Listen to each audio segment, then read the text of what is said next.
I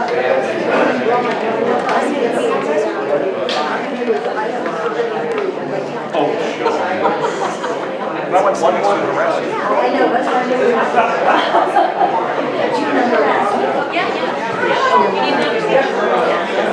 We have the extra set. This is the exercise. No. What is that? I got you. Good to see you. I'm excited. There's so much.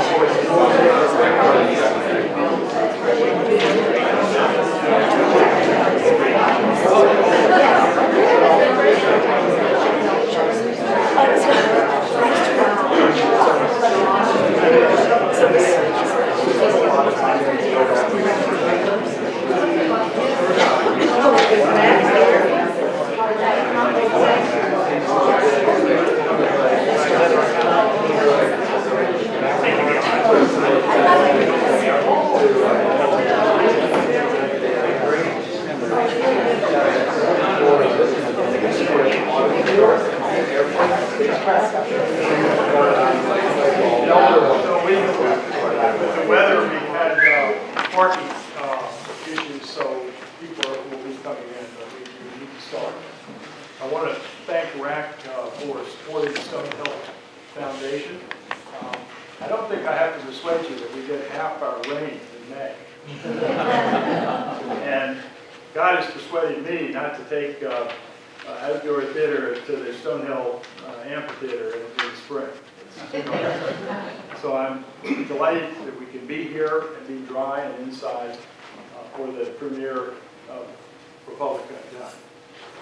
I went to college during the Vietnam War, and like many people of my generation, I thought that the Vietnam War was one of the most senseless wars in American history. My draft board went to 180, and my number was 185. I concentrated mine on that.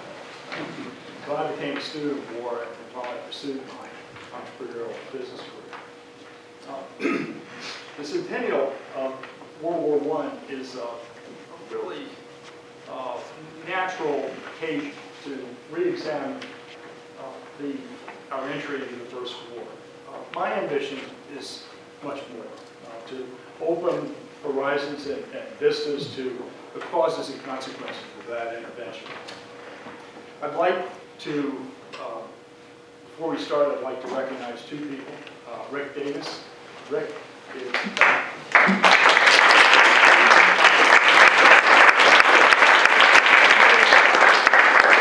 We'll be down here shortly, but we're waiting for a lighting support.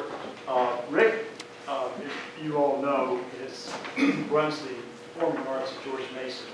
For the last 5 years, Rick has been instrumental in helping us find ways to use citizen theater to confront the issues of our time. And it is, just as the Greeks did 25 centuries ago when they invented theater for this purpose. Now, tonight, Woodrow Wilson is the protagonist and the Constitution is the chorus. I want to ask all of you to join me in welcoming the ghost of James Madison.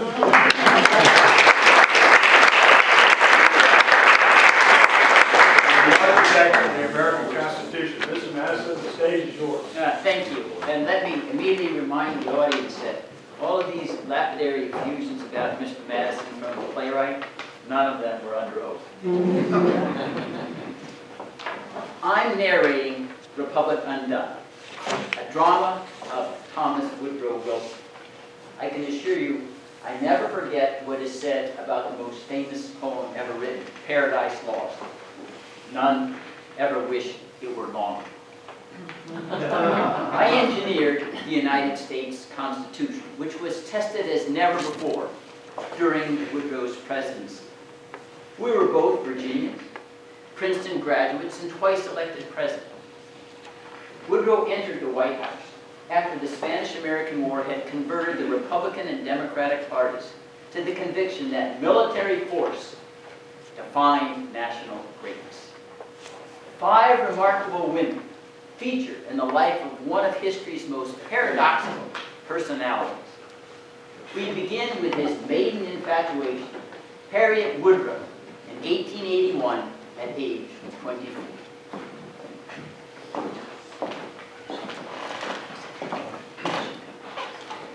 Cousin Hattie, will you marry me? You're the apple of my eye. Our love is part of God's covenant. God's covenant. God wills all things. You're high maintenance. A mama's boy with all your headaches and insomnia and indigestion. Oh, my greatness will dwarf those shortcomings. Trophy wives aren't my thing. I must be the center of a man's universe. Plus, we're first cousins. Well, like they said in colonial Virginia, close enough to be sure, far enough away to be safe. I'm excited by food and art and wine and sports. You're animated by God, oratory, and power. Well, opposites attract. Your intensity is unnerving, restless, edgy, never satisfied. God's covenant will shipwreck without you at my side. You're the only one that counts. Others count only for what they can do for you. You sound better than you are. I can't love you. Well, yes, we can. No isn't in God's covenant. But it's in mine, honey.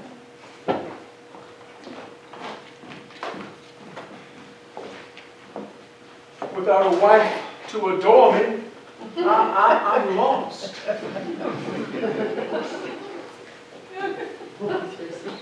Sweet are the uses of adversity. The resilient Woodrow soon courts the heroine who pilots his ascent to the White House. We do have something in common. Both our fathers are Presbyterian ministers. Ellen, you're the apple of my eye. Our love is part of God's covenant. That sounds as rehearsed as the Lord's Prayer. No, it's original. I really, really mean it. Oh, look at that monarch butterfly over there. Does God's covenant direct you to following your daddy's footsteps? No, Daddy shepherds the Presbyterian elect. My flock is all of humanity. Oh, are you St. Peter? Is all of humanity going to be following your sermons? I'll be America's Lord Gladstone by fusing politics and religion. Yeah, well, I've worshipped him since I was a child. I've always had his picture over my bed. I'm curious about Gladstone. He's British, not American. The British celebrate a monarchical form of government characterized by chronic war, Afghanistan, Crimea, Egypt, Sudan, South Africa, India, Burma, China, and ad nauseum. You ask any Irishman what he thinks of British greatness. And don't you celebrate the 4th of July? You speak to me like Abigail Adams did to John. The United States must take the Monroe Doctrine global, and we can only do that by replacing our separation of powers with British executive supremacy. Checks and balances are anachronistic. To be a world power, the president must dominate Congress and the judiciary. Only if it's for liberty and peace, not domination and war. You sound just like James Madison. Madison was first in his class at Princeton. His peace constitution made America the world's largest economy. Every July 4th should be an occasion for examining our purposes and considering afresh what arrangement of power is most suitable. Madison's Constitution is a straitjacket. We can amend the Constitution anytime. We didn't need the 4th of July for the Bill of Rights or the abolition of slavery or the enfranchisement of the colors. Have you renounced your Presbyterian faith? God's covenant is high law. Madison had the largest theological library in America, but he separated church and state for liberty and peace, while those puritanical Yankees were up there drowning witches. We down here in Virginia were setting the gold standard for religious liberty. I'm an Old Testament Christian.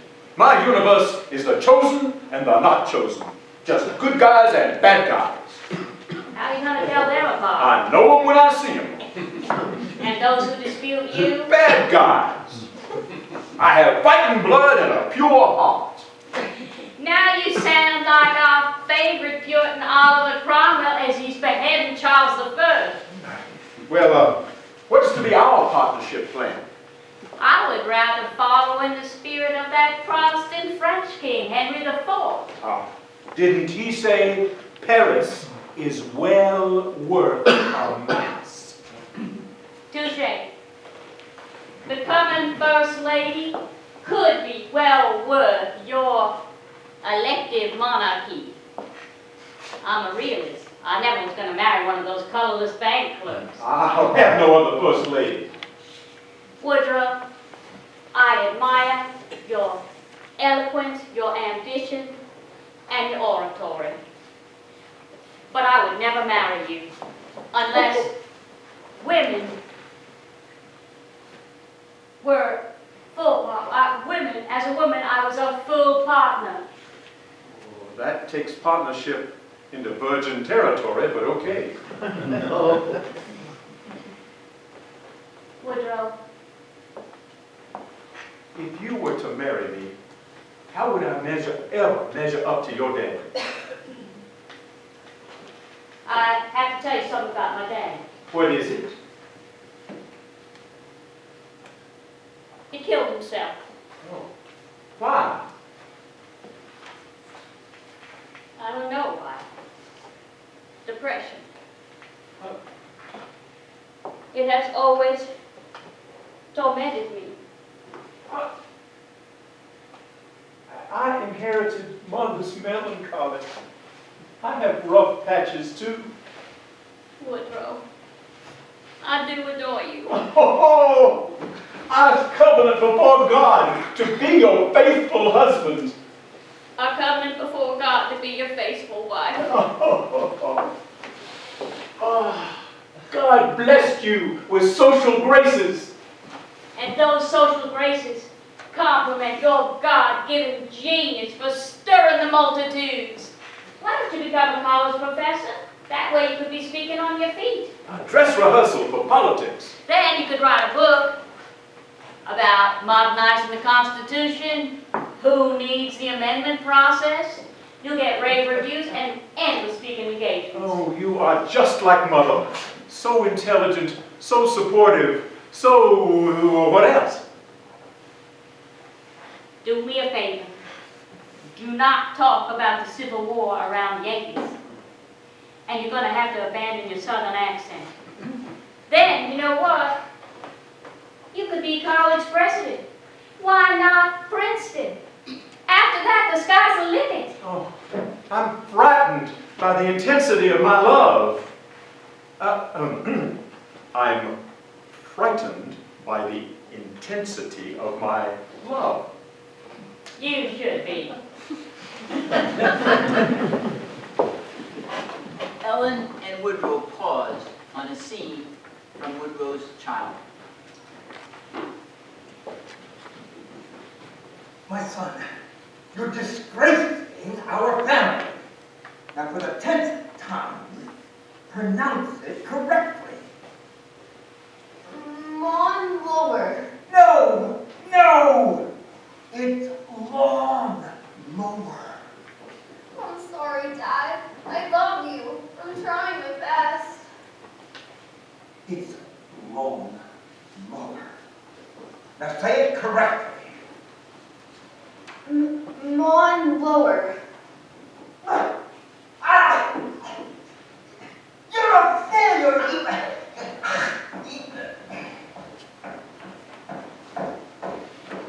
Where's my beautiful child? He's learning to read. I heard Tommy crying. He's 11 and he still can't read. He's our child. You're making him feel inadequate and worthless. Well, he needs to be made of sterner stuff. Just like tempered steel. The more he's beaten, harder he'll become. Tommy's traumatized when he disappoints you. He's too terrified to learn. Don't turn Tommy into a mommy's boy, eh?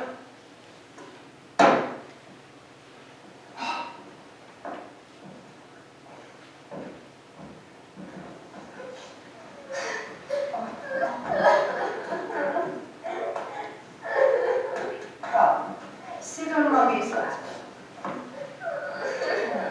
Why the tears? I'm the only fifth grader who can't read. I keep angering Dad. I'm a loser.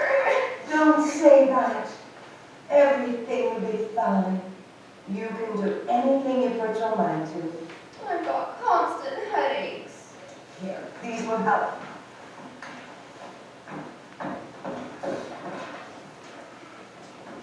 These should help. Take one of these pills every time you feel a headache coming on.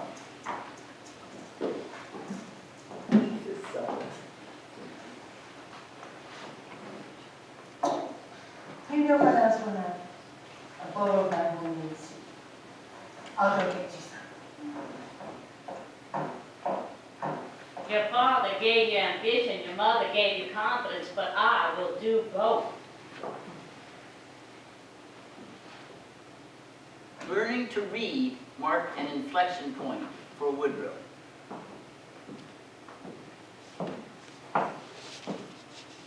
It's time to learn God's covenant. What's that? The chosen people make war against the unchosen. God told Samuel to kill the Americans. Utterly destroy all that they have. Spare them none. Slay both man and woman, infant and suckling, ox and sheep, camel and ass.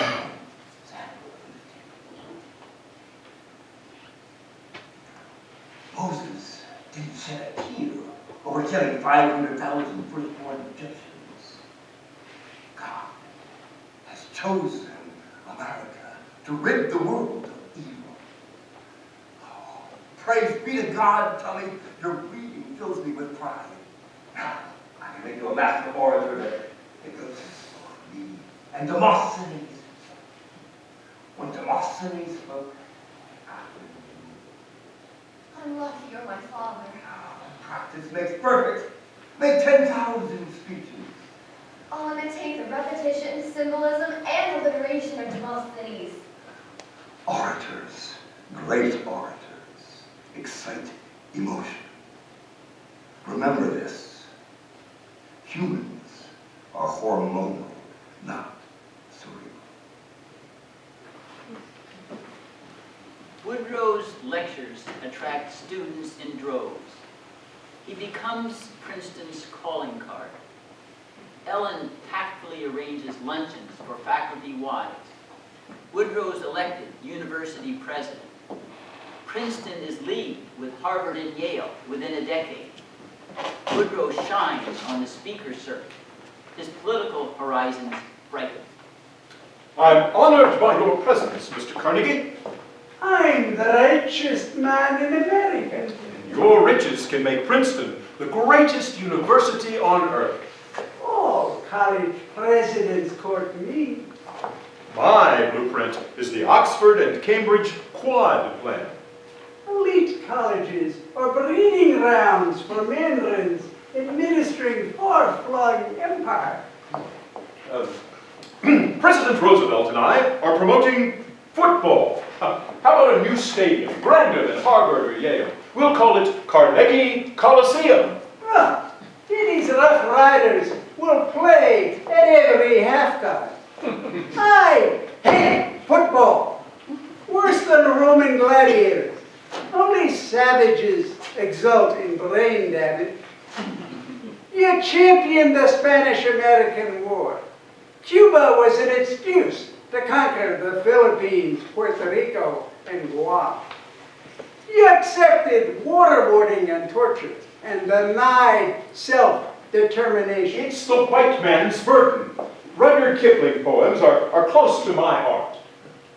That sacred's all true Americans should reserve that sacred space for the U.S. Constitution and John Quincy Adams' speech against going abroad in search of monsters to destroy.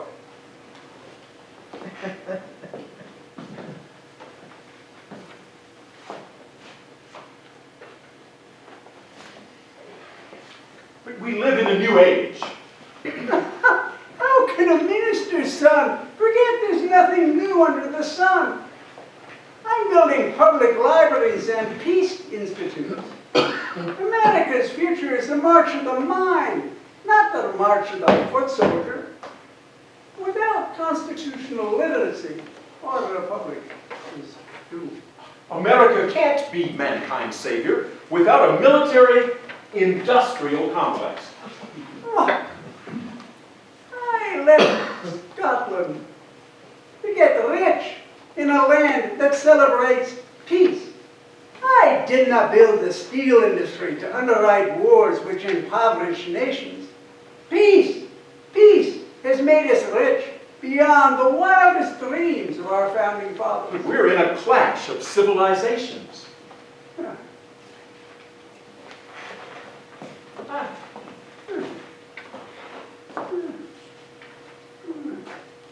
I can see you don't like disagreeing.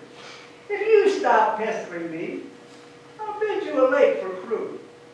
Rowing, unlike football, is harmless. We'll call it Lake Carnegie.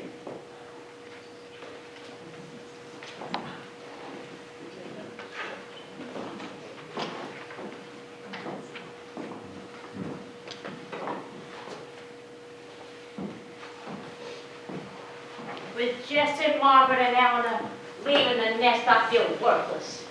You raised 3 lovely daughters. You should beam. I'm just a tiny planet revolving around you. Well, the solar system only has one sun. Maybe it would be good for you to get away.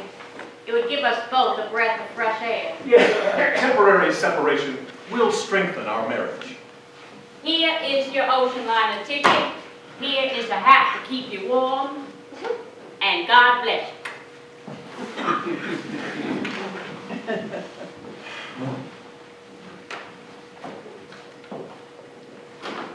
Mary, I love Bermuda in the winter. Your dinner parties are intoxicating. Mark Twain makes me laugh, but you're a better listener. I keep reading about your pioneering quad plan. I understand the crushing demands on Princeton's president. I'm in the fight of my life to make Princeton #1. Come down and see me sometime. Anytime. Yes, I'll do just that every chance I get. Ellen and I decided separate vacations are best.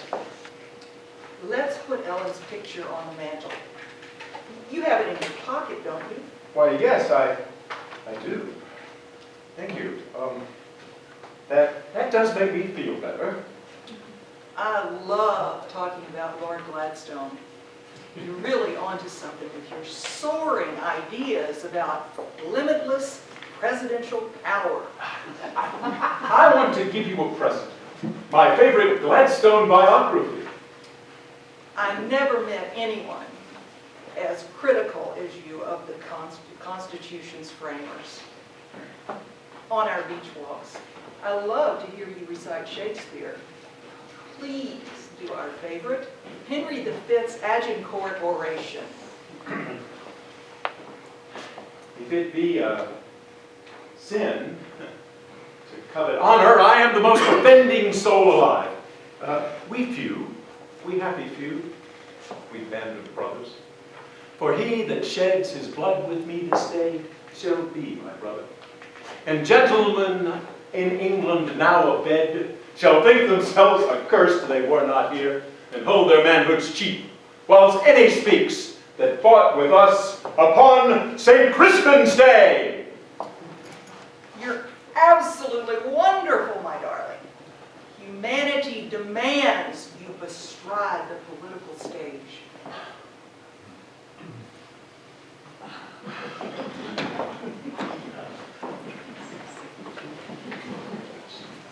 Visions of Mary Peck dance in Woodrow's head. He returns to Princeton, refreshed for battle or war pain. His quad plan reveals his dark side.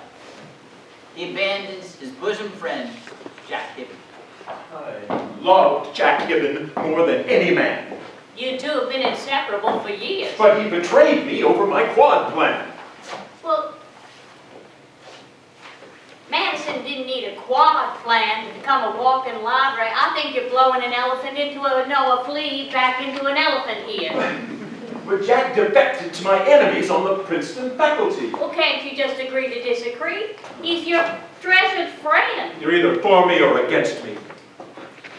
Even John Adams and Thomas Jefferson reconciled. When my mind is made up, discussion is adjourned. Dazzling brilliance does not make you right. Rather be crucified than doubt God's covenant. You might be mistaken God's covenant, only He is infallible. God loaned me his infallibility. Uh-huh. Well, Woodrow, good guys and bad guys only exist in your mind. People read the same Bible, they pray to the same God, and then they enlist His aid against each other.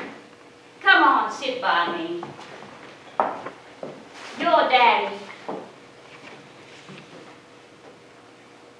chastised you for the least infraction. Do not become a chip off the old block. Now listen to me. Go get yourself cleaned up. You are scheduled to speak at the Princeton Alumni Dinner in 1 hour, and remember that punctuality is the courtesy of kings. Woodrow divides Princeton by excommunicating the opposition, drawing enemies like iron filings to a magnet. Resistance causes the dark blood to spread across his pupils. Shut out the whole light. I have quarantined him. I have been treating his depressions. I have been saying to the girls, don't bother your father. He's reading, he's thinking, he's writing. God, without me, he'd be a Captain Ahab.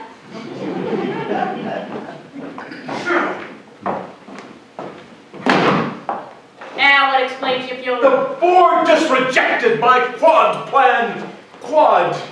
Damn it! Well, we'll just look for greener pastures. You have already elevated Princeton to the level of Harvard and Yale.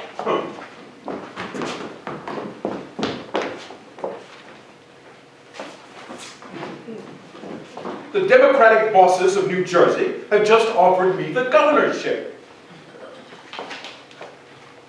God comes through like Tarkov, like Georgia Peach at the bottom of the ninth. Let's go forward, onward, upward.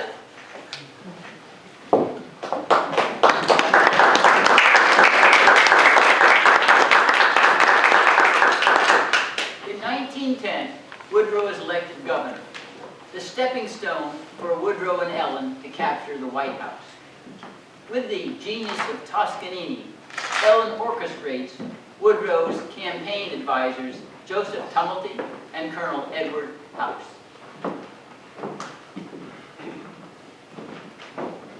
Gentlemen, I do appreciate your labors on behalf of Woodrow. His first campaign speech was unforgettable. That speech made him the 1912 Democratic presidential nominee. Mr. Tumulty, thank you so much for masterminding his landmark progressive legislation. Public utility regulation was even more popular than his eugenics law to sterilize feeble-minded criminals. Now New Jersey's the model state. Presidential credentials, for sure. William Jennings Bryan lost the presidential election 3 times, but he could still veto the Democratic nominee. We need his endorsement. He's here in Princeton right now, and so I have invited him to dinner. Mrs. Wilson, your charms draw more eyes than rainbows. My, every successful man enjoys a smarter and a stronger woman underneath him. Key to my political success. Ah, the aroma of your southern fried chicken is more arresting than the scent of red roses. Mr. Bryan, I admire everything you have done. Woodrow is the best student in your seminary of politics.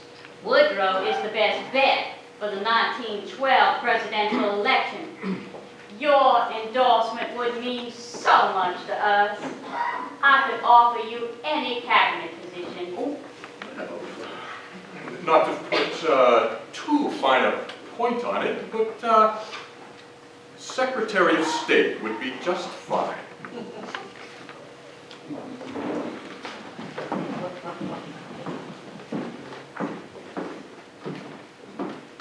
Mary, I just love your new Fifth Avenue penthouse. Location, location, location. And it's just a heartbeat away from Princeton. You gave me the courage to divorce my husband. I can never thank you enough. Oh, Mary, you're the apple of my eye. Our love is part of God's covenant. You deliver those words like a poetic refrain. Oh, my happiness depends on you. And you are my knight in shining armor. Oh, I can't resist you. You're my beautiful, wild child of nature. My perfect playmate. You make me drunk with happiness. If it's a sin to covet your love, then I'm the greatest sinner alive.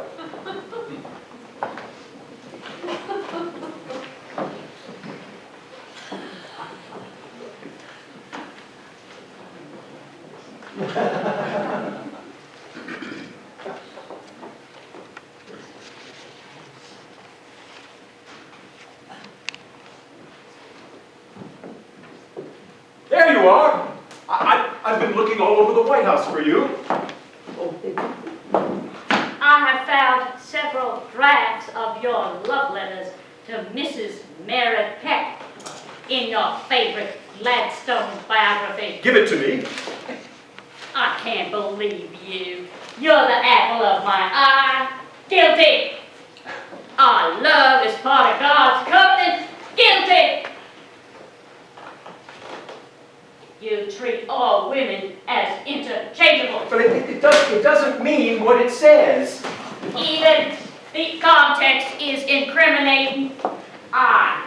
Things will never be the same between us. You are a man of high ideals and no principles, and I mean no principles. I'm ashamed. You should be. Were you planning on bleeding with a scarlet letter? It was folly. You broke our marriage vows. You broke the marriage vows to God. Mary Peck is not part of God's covenant. Well, that depends on the meaning of the word of. Oh! You insult my intelligence. You besmirch my honor, and then you steal our intimacy. Well, dearest Evelyn, I'm speechless. That's just more proof of guilt without a reasonable doubt. I lack your judgment and your wisdom. And my culture. If I had poured half the energy into my painting, I'd be John Singer Sargent right now instead of squandering it all on you. I'm grateful for everything you've done. Adultery is a peculiar form of gratitude. I listened to the serpent. Like Eve. Yeah, but you're not Eve. Washington was within our reach, and what do? You risk everything. I am sick and tired of being the only adult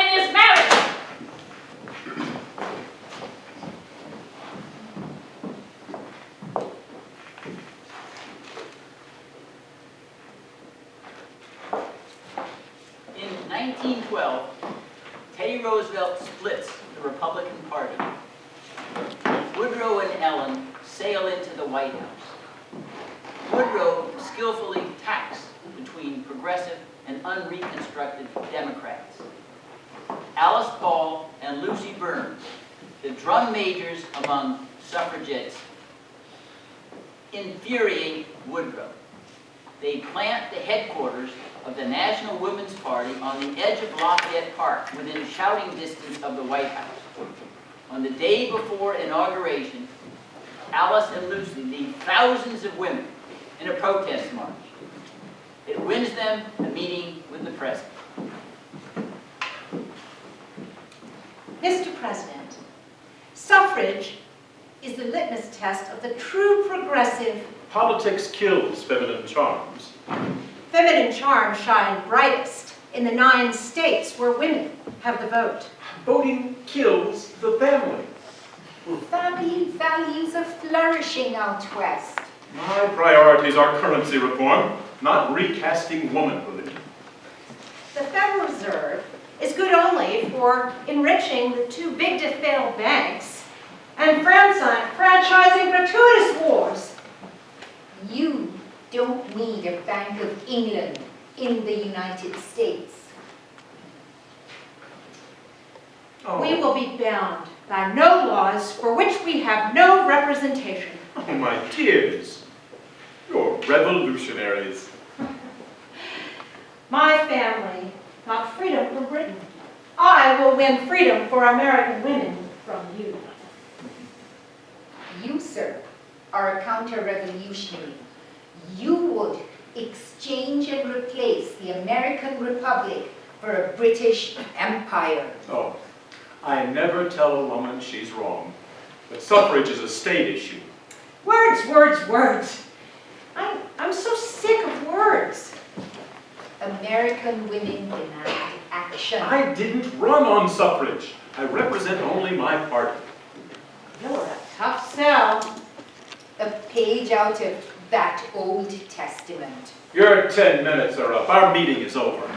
Democrats control both houses of Congress. You must pass our amendment. You would have been the first one drowned at the Salem witch trials. I mean that respectfully, of course. We will oppose every Democrat until you see the light. Women don't vote any differently from men. You won't change anything. That is a wonderful argument for disenfranchising men. Let's switch places. Hark the sound of myriad voices rising in their might. 'Tis the daughters of Columbia pleading for their right. Raise the flag and plant the standard, wave the signal still. Brothers, we must share your freedom, help us and we will. Think it not an idle murmur, you who hear the cry. 'Tis the plea for human freedom, hallowed liberty. Raise the flag and plant the standard, wave the signal still. Brothers, we must share your freedom, help us and we will. Oh, our country, glorious nation, bravest of them all, give unto thy daughters justice, or thy pride will fall.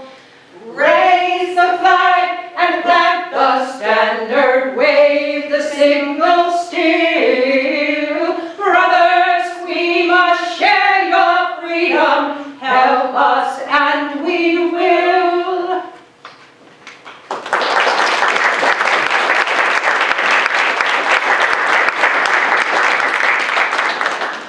Woodrow endorses the white supremacy of his era. He excludes colors from Princeton.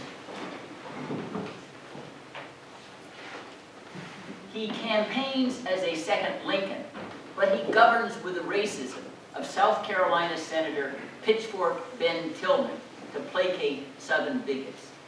He resegregates the federal workforce. He fires colored officials in the South. He turns a deaf ear to lynchings. William Monroe Trotter, Harvard's first colored Phi Beta Kappa, confronts Woodrow in the White House. 3 guys go into a bar. A kike, a Jap, and a nigger. And the bartender... Welcome, Mr. Trotter!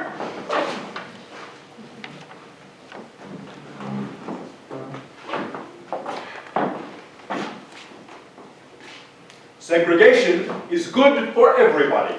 The Supreme Court blesses separate but equal. They enforce the separate, but ignore the equal.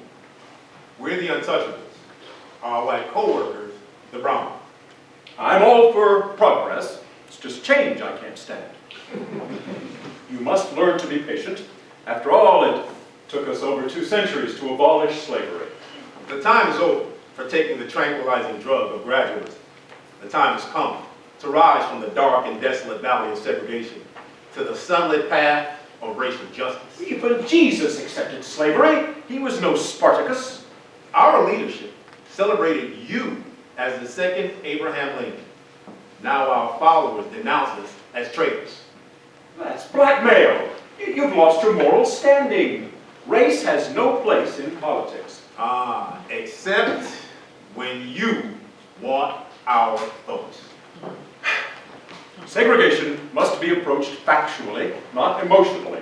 You're flouting the 15th Amendment, wholesale disenfranchisement, literacy tests, Klan lynching.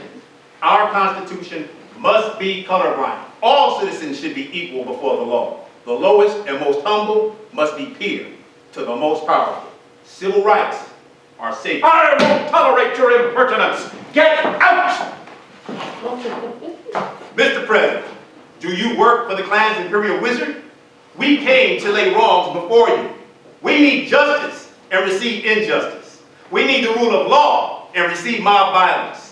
You should tremble before God. He is just, and his justice will not slumber forever. Get out!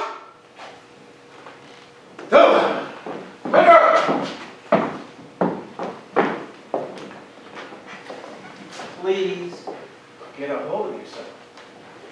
The volcanoes inside me are uncontrollable. To win re-election, you need to court, not alienate the colored voters. D.W. Griffin's film, Birth of a Nation, writes history with lightning. Having the premiere of that film at the White House was a blunder. That racist movie glorifies the Ku Klux Klan.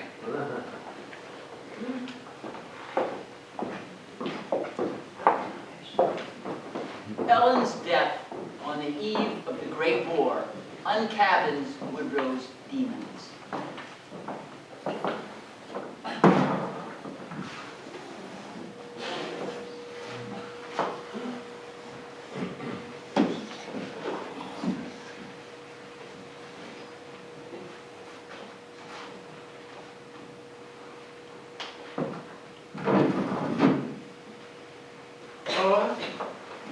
I've been blessed by 29 wonderful years with you.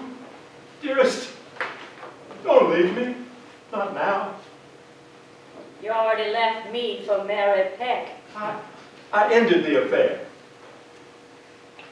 You tore a hole in my heart. I had to roll a stone over the wound and pretend it wasn't there. How else was I going to go on? Please, Ellen, I haven't slept with Mary in years. My heart still bleeds a little every day. I can't bear to hear you talk this way. Our love is on life support, half dead and half alive. I am dying from your ingratitude. I thank God for you every day. You're my nectar and ambrosia to do his work on a large stage. And why do you write to Mary Peck every week? My letters are naked of romance. I write about current affairs so historians will know my thinking. Why can't you just keep a diary like John Quincy Adams? Your letters are adultery by other means.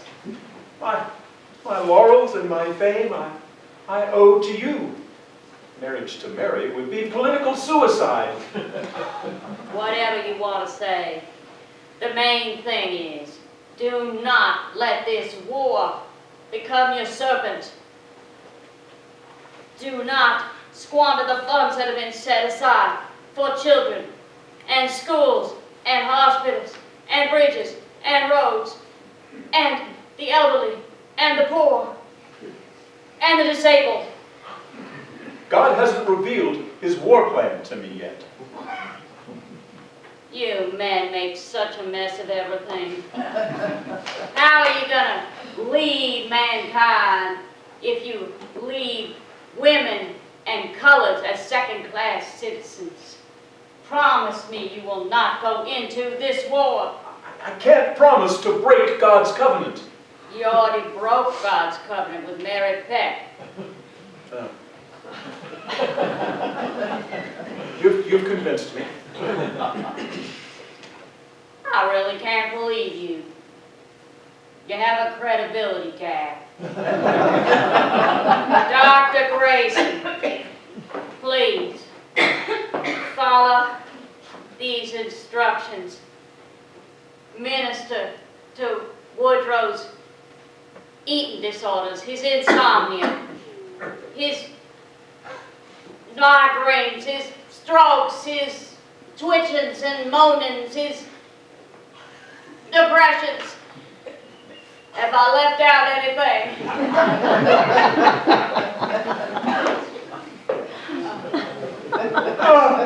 Oh, Dr. Grayson, my worst migraine ever.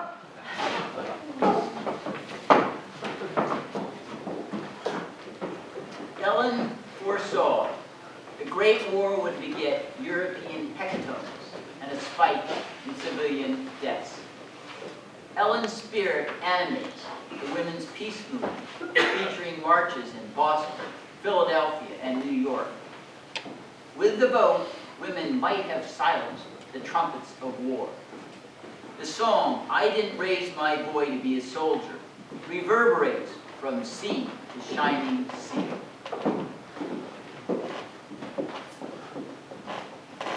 "10 million soldiers to the war have gone, who may never return again.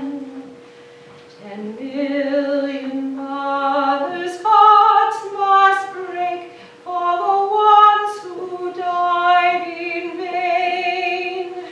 Heads bowed down in sorrow in their lonely years.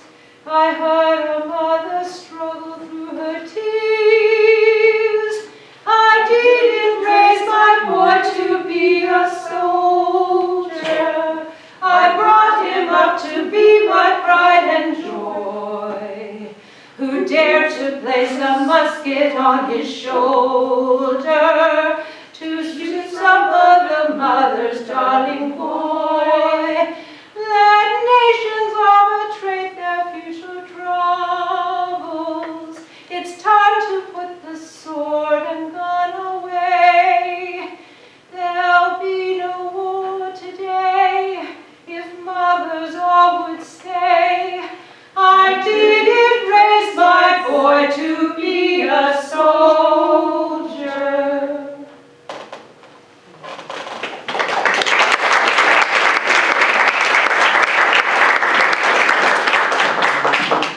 Ellen's death puts Woodrow in a stupor.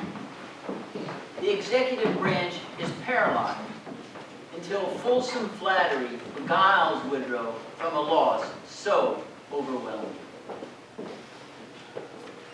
Without Ellen, I'm like driftwood on the ocean. God elected you for immortal work. Heavens, I thought God talked only to me. God sent me to replace Ellen as your other son. But will you be as selfless? I can't do enough. You are the only one to whom I can open my mind. You're the bravest, wisest leader, the gentlest and most gallant gentleman. I fume when I think about that small group of willful men that thwarted my quad plan. Princeton could have leapfrogged past Harvard and Yale.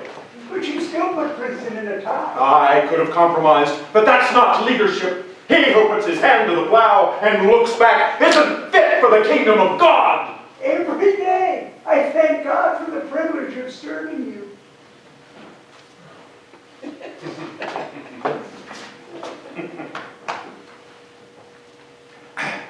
I've set the Lincoln bedroom aside just for you. Don't worry, I won't ask you for a campaign contribution. The Great War is the greatest upheaval since Jesus Christ. God has chosen you to bring peace to the world and to surpass Jesus as the greatest man in history. God's covenant gives me the noble part, a step up from the Prince of Peace. I'm your counselor for $1 a year. Shuttle diplomacy, European shuttle diplomacy, is my signature. But keep your mission secret, otherwise my Secretary of State will resign and challenge me for re-election. Better have Brian inside the camp, pissing out, than outside, pissing in. You're my alter ego. You don't need instructions.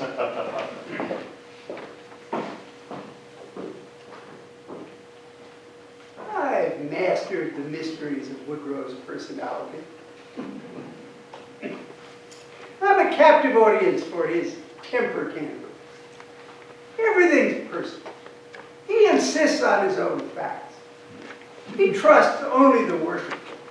I constantly put him on a pedestal and never contradict him. He has an inexhaustible craving for reassurance. He's an inveterate hater who exults in making enemies. Self-reflection, unimaginable.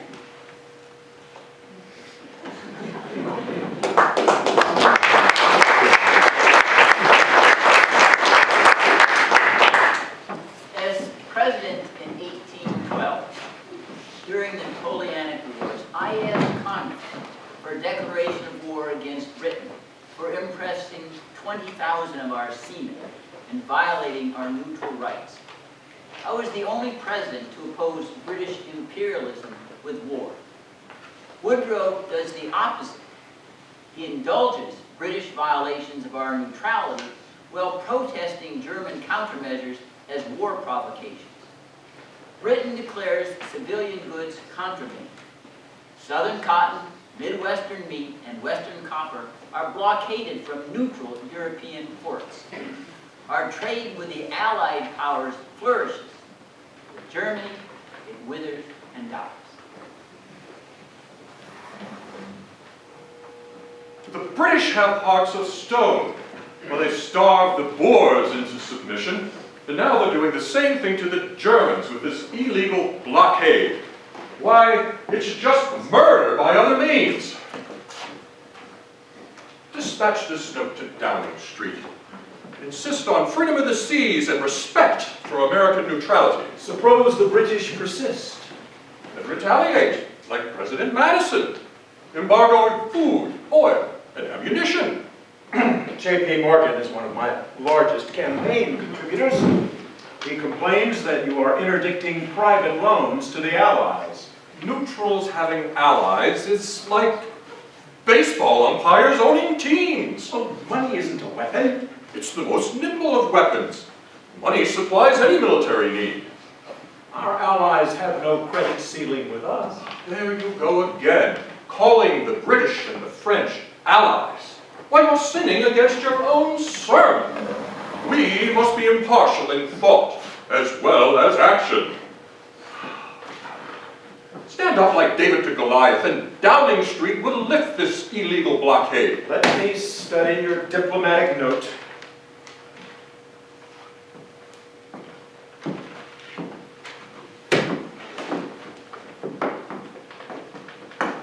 Before going further, let's pause on the concept of co-belligerency. It's a fancy word for a simple idea. Two nations are at war, and we support the military capability of one, but not the other, like supplying machine guns. Then, under the Constitution and international law, we're a co-belligerent that can be attacked as a belligerent. Article 1, Section 8, Clause 11, the Constitution's Declare War Clause, requires a congressional declaration of co-belligerency, just as for boots on the ground. So, if we're not neutral, we're a co-belligerent. Now, my orchidaceous, radiant, charming wife, Dolly, scolds me for my didactic nature. But I'm scrupulous about constitutional literacy. Some may kneel before an elective monarchy and watch theater for amusement only. But you can't be a citizen of our endangered republic unless you understand the reasons for our entry into the Great War. Irish American and German American voters may abandon me for supporting Britain. We must disguise our co-belligerency. My British-born mother, bless her dear soul, will curse me if I let Germany win. I've been an Anglophile ever since my British-born father eagerly dispatched me to boarding school in Yorkshire. Oh, there's nothing I'd rather do than hike the Lake District. Whenever I have a nervous breakdown, that's where I recuperate. We both salute Britain's reverence for executive power over James Madison's self-doubting checks and balances. You must weaken Congress to make America great. To maintain our neutrality, Brian says we have to trade with both or trade with neither. Neutrality means whatever we choose, neither more nor less. George Washington's farewell address is old hat. He believed human nature is unchangeable, unaffected by technological advances like railroads, airplanes, or cinema. We know better. Here's Brian's diplomatic note to London. I'll run it by the British ambassador. I want strict alignment with British foreign policy. Excuse another intervention, but Woodrow and Colonel House are unconstitutionally surrendering our foreign policy to British officials with no allegiance to the United States. Brian says we're a co-belligerent if we trade with Great Britain while accepting its continental blockade. Deny, deny, deny. The low information voter is easy to fool. The Brits are the good guys, the Huns the bad guys. You cower above all previous occupants of the Oval Office. McKinley and Teddy Roosevelt got us into the empire game, but they lacked the political genius to create a moral narrative that all Americans can embrace. Every night, I dream that I'm in heaven, knowing that you are my president.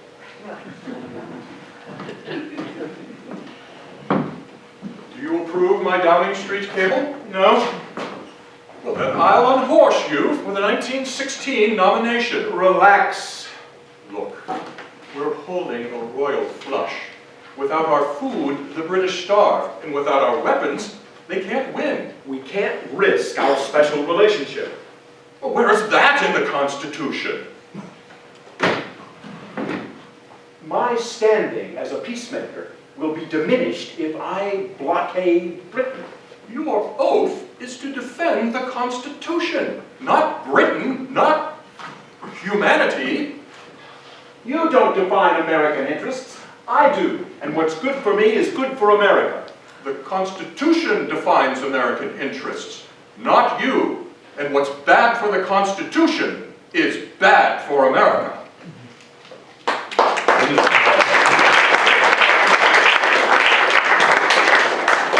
Washington's farewell address is timeless. Avoid foreign entanglements. American interests seldom align with foreign nations. The British and French pursue empire. Our Constitution pursues justice by celebrating the march of the mind and deprecating the march of the foot soldier, except in self-defense.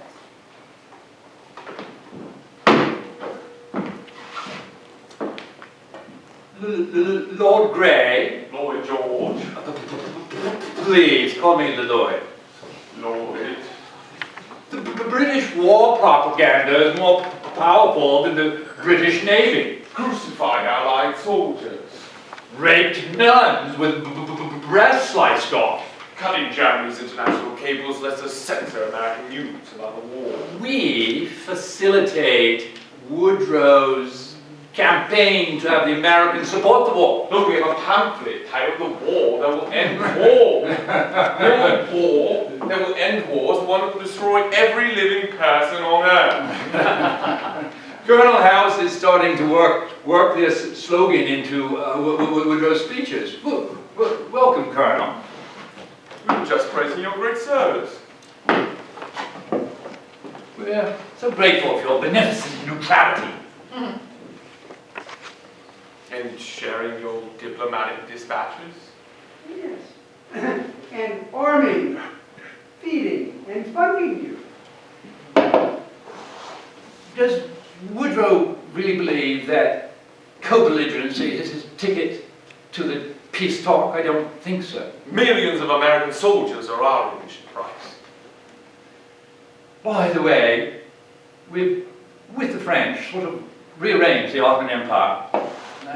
Great Britain has expanded its empire by 862,549 square miles, and the French have expanded their empire by 230,000 square miles, more or less, mostly less. Saxe-Meissen are the best. The Middle East is yours. Could Woodrow back off this chat of self-determination? The Irish take it rather seriously. Look at what he says. Look at what he does. I commend you for knighthood. Thank you.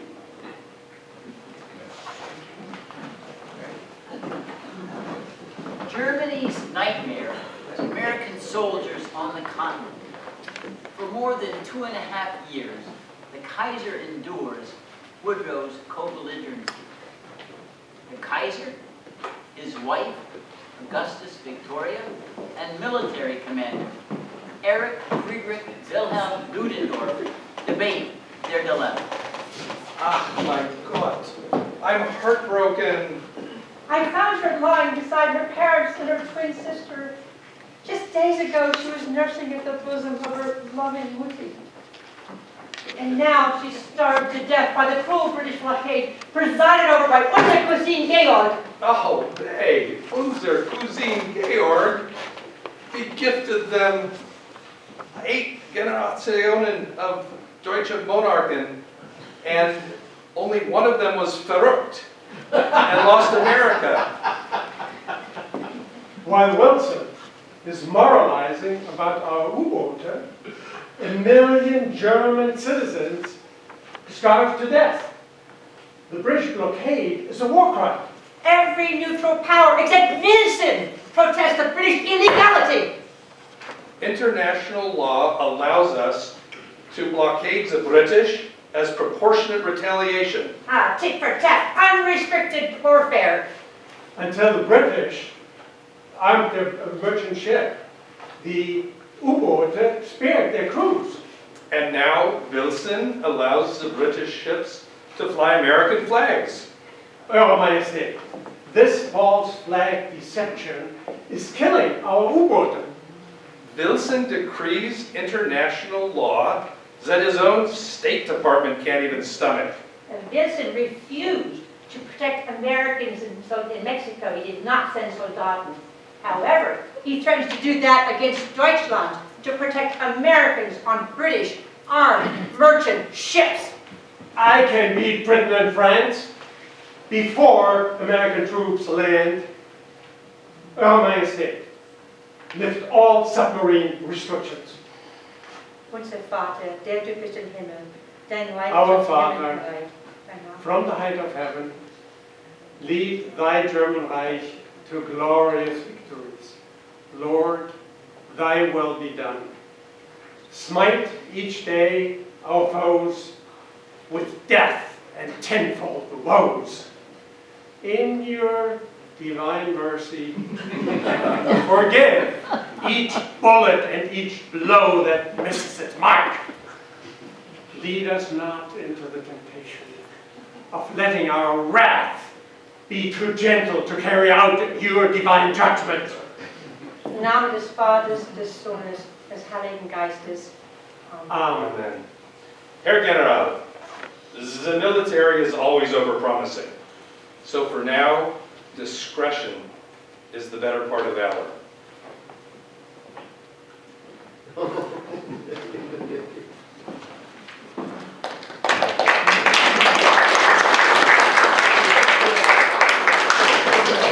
Woodrow married another Southern belle, Edith Gold, Ellen's converse. His physician, Dr. Cary Grayson, is the matchmaker. Dr. Grayson becomes family and lives in the White House. Ellen, you're the apple of my eye. Our love is part of God's covenant. How effortlessly those words roll off your lips, as if you'd practiced them. You inspire my immortal work.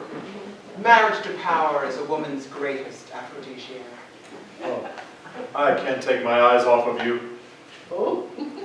Forgive me, I'm late for a cabinet meeting. I'll share everything with you later.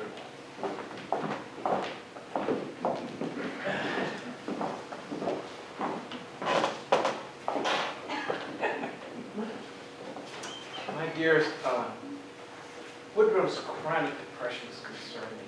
What can we do about them? You're the best prescription a doctor could order. He needs you at his beck and call. He's a 600 horsepower motor and a frail chassis.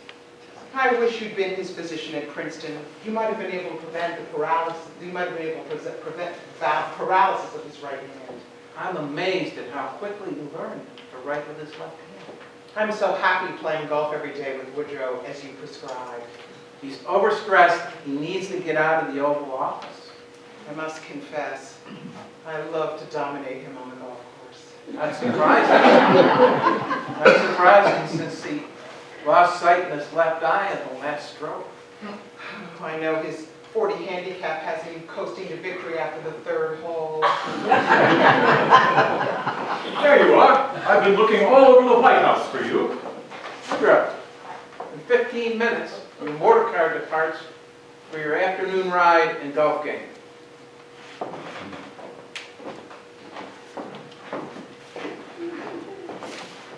What happiness you give me. When you rest your hand in mine, I feel like standing up and shouting for the strength and joy that's in me. How sweet that you need me. Oh, it's bliss to be in your arms. I share my heart only with you. We're inseparable Virginians, running the world.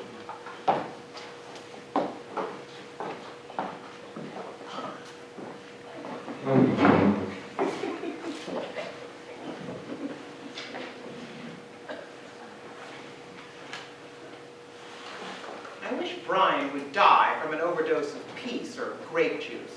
Fire! And while you're at it, fire Tumulty too. What did Tumulty do? Oh, he lacks breeding. He's a crypto-overhyphenated American who craves Irish independence. He's deft at handling my diverse visitors because he wasn't raised like us. And Colonel House has outlived his usefulness. There's no more self-effacing man alive. He lives to serve me. His flattery hides his vaunting ambition.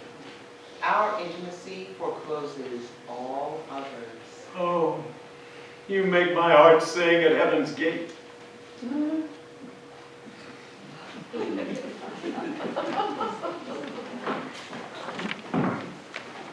President James K. Polk spoke falsehoods to justify the Mexican-American War. President McKinley preached untruths to justify the Spanish-American War. Woodrow follows their instruction to justify co-belligerency with the Allied powers against Germany.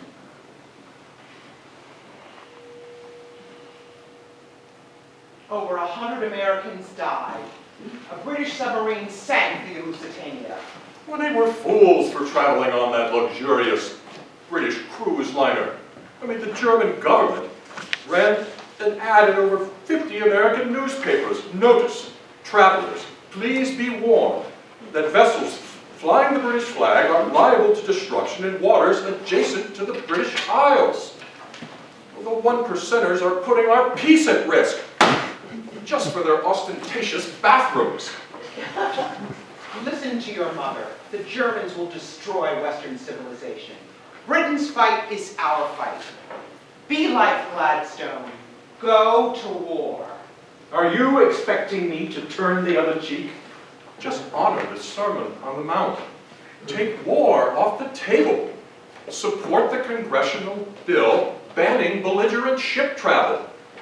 It won't affect the 99%. Submarine warfare is barbarous. For every 1%er drowned, this British blockade starves 100 German children. You sound like an unpatriotic, hyphenated American. The Lusitania was a British, not an American ship. It was sunk in a war zone, not on the high seas, carrying contraband, not neutral goods. I mean, the torpedo hit the hull right where the British munitions were stored. That's why it sunk so fast. I prefer alternative facts. International law authorized the attack. While you are magnifying a flea into an elephant. Submarines are a mild response to this illegal blockade. I'm the commander-in-chief. International law is what I say it is. The Constitution entrusts international law to Congress. You have no alternative authority. The founders repudiated the British monarchy and prohibited presidential wars. Citizens elected you to keep us out of this war. God made you the most powerful man in the most powerful nation on earth. I'm called to go to war, to end the scourge of war. Americans are not a chosen people. I am a Presbyterian, and you, sir, are not the elect. Let me see your diplomatic note to Berlin. The Germans don't pay reparations. I'm breaking diplomatic relations. Well, that's it. I won't be crucified on your British cross. Here, sir, is my resignation letter. Oh. The Kaiser will blink when we go eyeball to eyeball. You are creating a pretext for war.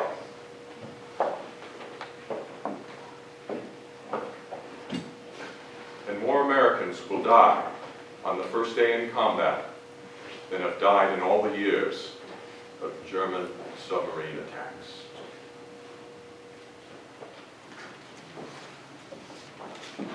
In 1916, Woodrow is re-elected under the banner, "He kept us out of war." Germany resumes unrestricted submarine warfare. On April 2nd, 1917, Woodrow asked Congress for a declaration of war against Germany. Oh, my sweet Edith, you're my heart and my lungs. I gain strength looking in your eyes. Deuteronomy 32. God says, I kill. I wound. I will make my arrows drunk with blood. And my sword devours flesh. For 3 long years, my offer to mediate was scorned. I'm part of God's covenant. I'm thrilled. My darling, you're brilliant. The greatest war president. The world's greatest man. More famous, more admired, more worshipped.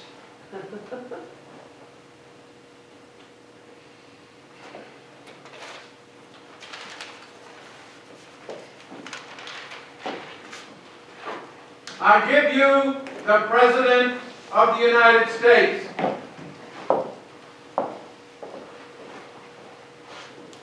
It is a fearful thing to lead this great peaceful people into war. But the right is more precious than peace. To such a task, we can dedicate our lives and our fortunes, everything that we are, and everything that we have, with the pride of those who know that the day has come when America is privileged to spend her blood and her might for the principles that gave her birth. Johnny, get your gun, get your gun, get your gun. Take it on the run, on the run, on the run.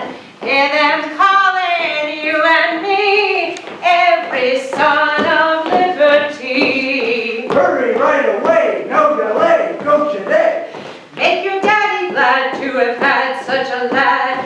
Tell your sweetheart not to pine, to be glad your lad's in line. Over there, over there. Send the word over there. That the Yanks are coming, the Yanks are coming. The drum, drumming everywhere. So prepare, say a prayer. Send the word to beware. We're coming over, and we won't come back till it's over there.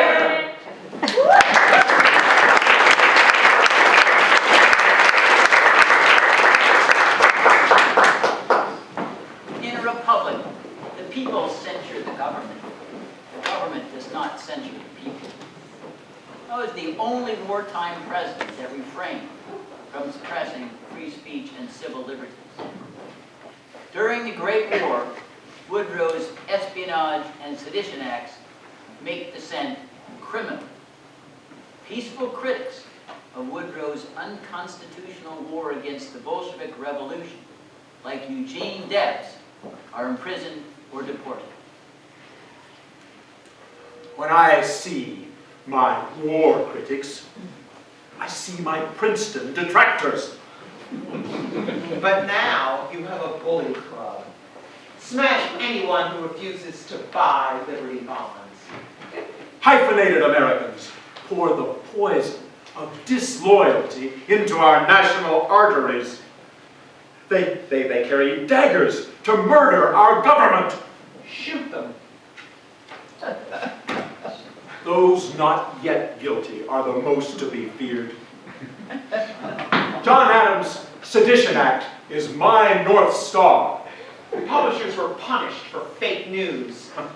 My Espionage and Sedition Act goes much farther. 100% Americanism. 2,700 anti-war protesters are rotting in jail. Alice Paul makes me sick. Breaking up her picket lines spoils our motorcar excursions in Gulf alleys. Here's her latest banner. Kaiser Wilson. Kaiser Wilson? Have you forgotten your sympathy for the poor Germans who aren't self-governed? 20 million American women aren't self-governed! Lock her up! We're the first administration to jail suffragettes! Lock her up! Forward, sister women, onward evermore. Bondage is behind you, freedom is before. Raise the standard boldly in the morning sun. Against a great injustice, see the fight begun. Forward, forward,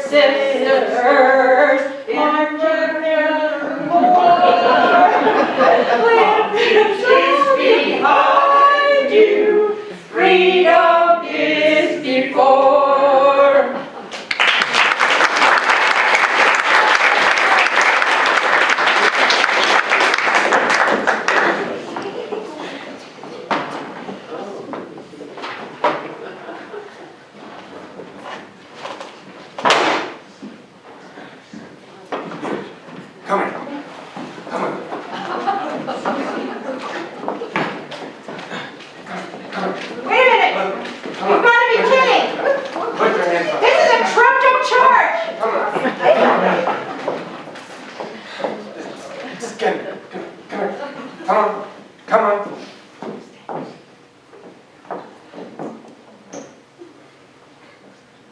The judge will be in here in just a second. The court sustained Woodrow's unconstitutional attack on the right to petition for redress of grievances. Alice Paul and Lucy Burns were hunger strikers in Britain, supporting British suffragettes. They used the same tactic against Woodrow.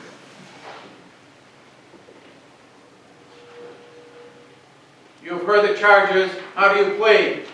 Not guilty. Hooray! Ruining the president's golf game. Not guilty. Hooray! Women should be seen and not heard. Not guilty. Our vigils are silent, our banners are written. Hooray!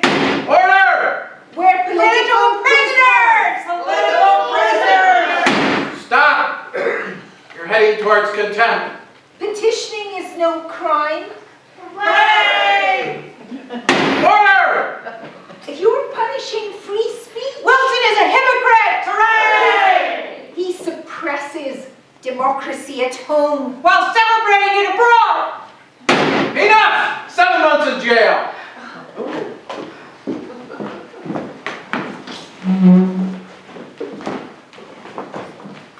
On your knees.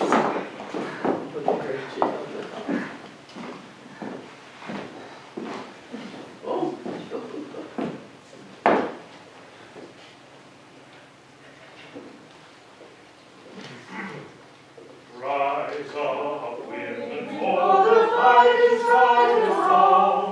Rise up, the thousand singing out the battle song. Rising is right, and the strength it shall be strong, and the foes who's marching on. Glory, glory, hallelujah. Glory, glory, hallelujah. Glory, glory, hallelujah. And the cause goes marching on. You have constant light in your face, woman. If you say so. If you say so. If you say so. You say so. If you say so. If you say so. Sleep deprivation, my favorite technique. Only a habeas corpus petition will end our hunger strike. We won't eat until women have the vote. Women get the vote. Women get the vote. Women get the vote. We'll make you eat.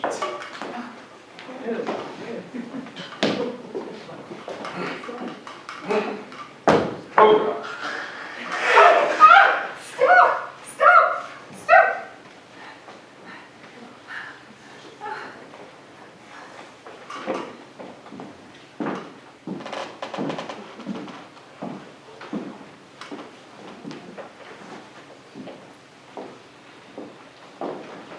Alice and Lucy are to the women's suffrage movement what the Minutemen were to the American Revolution.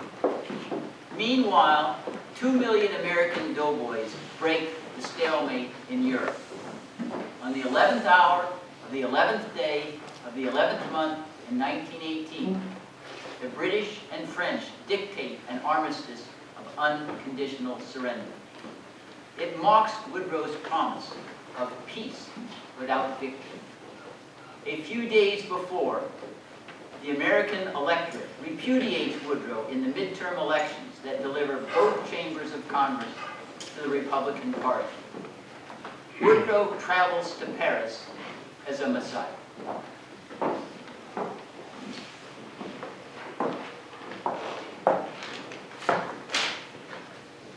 God defeated Germany to enthrone the conscience of the world. The savagery of self-interest surrenders to the dignity of righteousness. History's supreme moment here, drawing the sword for peace.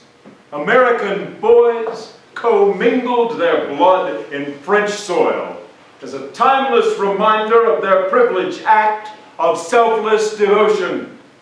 Shoulder to shoulder, they lifted the burden of mankind. Their sacrifice points like a great rugged finger to heaven.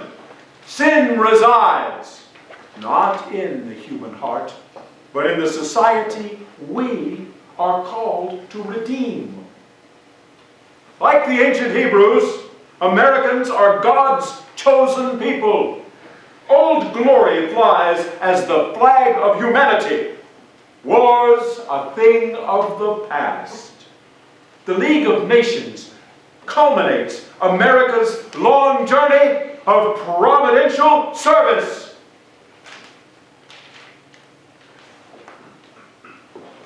The Versailles Treaty is an earthquake like no other international agreement. War to end war degenerates into a peace that ends peace. British Prime Minister Lloyd George and French Prime Minister George Clemenceau foiled Woodrow's ambitions for peace, not only in our time, but for all time. War is great. Well, it's great for expanding our empire. It's great for expanding our executive power. That's why they call it the Great War. The Great War. The Great War. Yeah, Woodrow threw away his trump card. He had 4 million troops, all the money. He could have marched to Berlin, dictated the terms of peace. The armistice's influence is entirely lost. And we control the League of Nations that defends the illegal borders that we dictate. Woodrow is soon, I think, assumed to be jeered rather than cheered.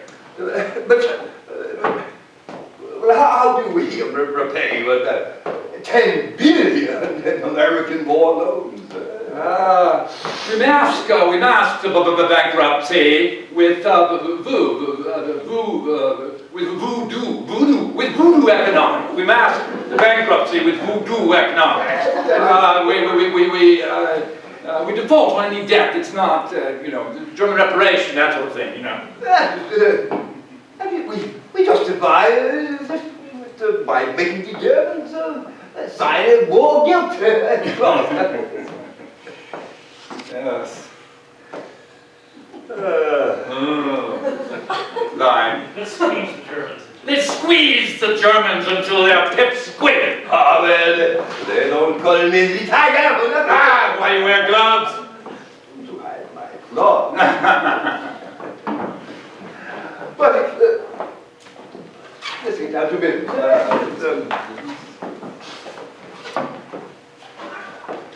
1.3 million French lay dead. About 1 million of the British Empire.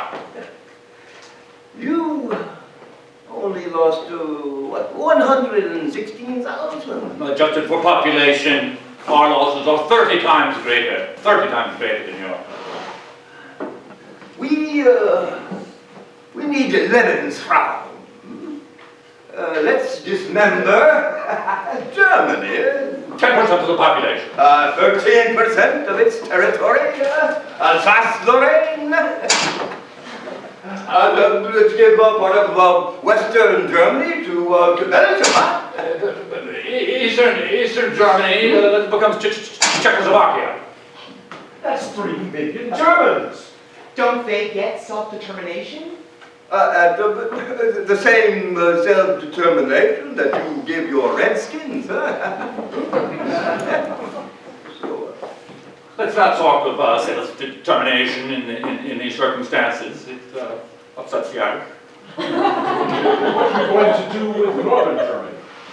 Northern Germany, I think, is amputated, and Poland requires 2 million Germans.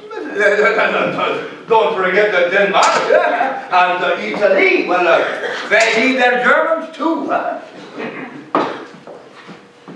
And the League? The League shall be no part of the treaty. You can't do that. We just league remedies everything. Humanity demands nothing less. That's why the crowds roared for me and not for you.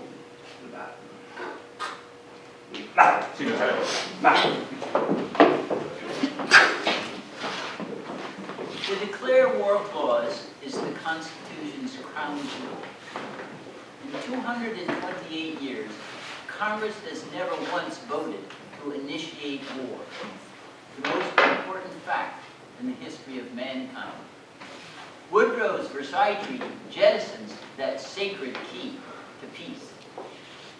Senate Majority Leader Henry Cabot Lodge and Teddy Roosevelt's irreverent daughter, Alice Roosevelt Longworth, lead Republican opposition to Woodrow.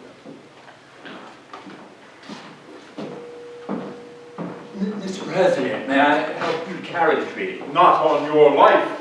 The treaty is unconstitutional. The League cannot take us to war. The League's war power is only a moral obligation. Well, if that's how you view it, then certainly you would have no objection to my reservation. Let me share that with you. The United States assumes no obligation to preserve the territorial integrity or political independence of any other country. The Congress, under the Constitution, has the sole power to declare war and employ U.S. military force. 116,000 American boys died for my League of Nations. No other country fought for humanity. The beat of the world, the heart of the world beats in this great and sincere document. But the heart of America beats in our Constitution. The League Covenant is filled with weasel words. It may get an A at Princeton, but I think at Harvard an F.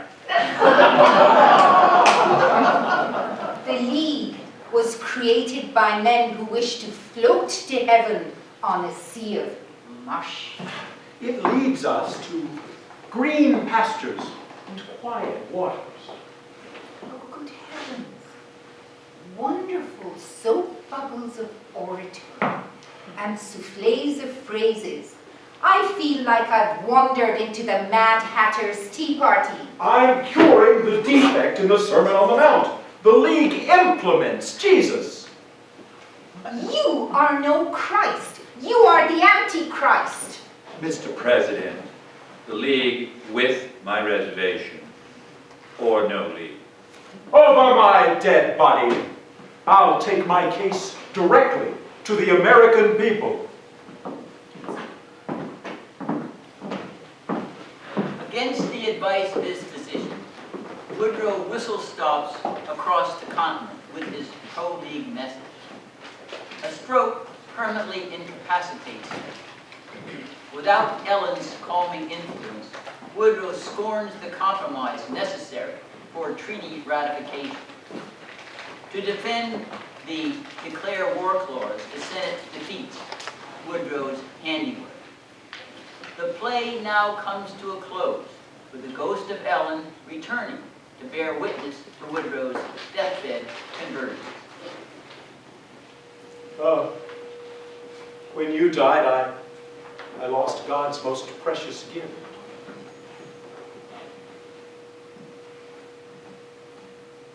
Your hunger was insatiable for bottomless pit of self-esteem. You always had to be set a stage. Our marriage, Mary Peck, governor, president. When I died, your hunger knew no bounds. President of the world, savior of the universe. You broke your promise to maintain peace. I mistook the devil's work for God's work. God, forgive me. And all those you hurt. Yes, I must apologize. Oh, Mr. Trotter. Yes, Mr. Trotter, I was wrong to bless white supremacy. and to spurn your right to petition. Oh, Mrs. Alice Paul, I was wrong to oppose your franchise amendment and to endorse your torture. Oh, Mr. Bryan, I should have honored neutrality and opposed the British blockade, the provocation of unrestricted submarine warfare.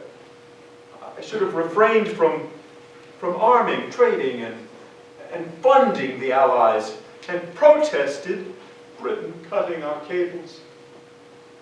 Oh, well, I should have kept my peace promise to you. I spending more on war than the entire government spent in the 128 previous years of the Republic.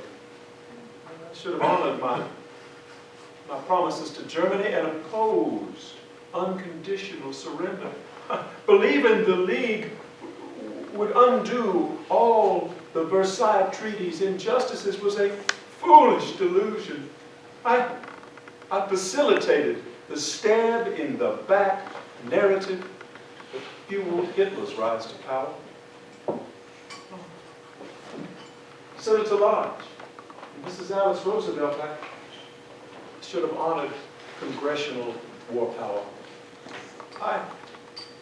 I apologize to the 2,700 Americans I detained for exercising free speech. Oh, I was Janus-faced in proclaiming democracy abroad while undoing our republic at home. You knew not what you did.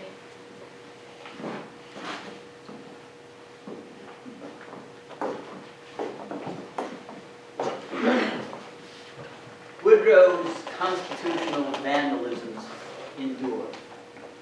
Good guys, bad guys, foreign policy, perpetual presidential wars, executive power uncaged, national bankruptcy, republic undone.